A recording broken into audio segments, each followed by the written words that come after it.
একটা নির্জন পাহাড়ি গ্রাম আর ৫ জন বন্ধু মিলন, নওয়াজ, সায়েল, শাহজান আর লুতেজ।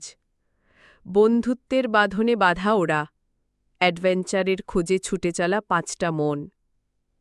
এক সন্ধ্যায় গল্প শুনতে শুনতে তারা শুনল গ্রামের এক পোড়োবাজির কথা। লোকমুখে শোনা যায়, রাত ১২টার পর ওই পোড়োবাড়িতে আলো জ্বলে, কিন্তু কেউ থাকে না। মিলন ফিসফিসিয়ে বলল, ওটা অভিশপ্ত, চলো না প্লিজ। সায়েল হাসল, ভূতের চেয়ে পরীক্ষার রেজাল্ট বেশি ভয়ানক।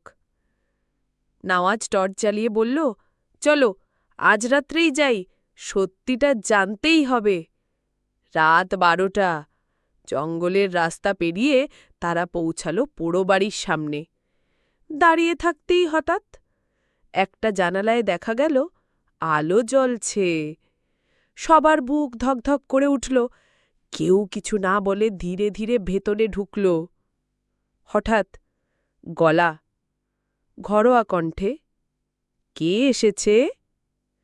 ৫ জন দৌড়ে পালালো।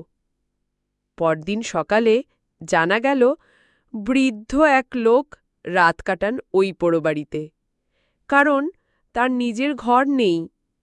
বন্ধুরা মিলে ঠিক করল ওই বাড়িটা পরিষ্কার করবে বৃদ্ধ লোকটার থাকার জন্য। কারণ বন্ধুত্ব মানেই শুধু মজা নয়, ভয়কে জয় করে ভালো কিছু করার সাহসও। এই ছিল ভুতুড়ে রাতের অভিযান, বন্ধুদের বন্ধুত্ব আর সাহসের এক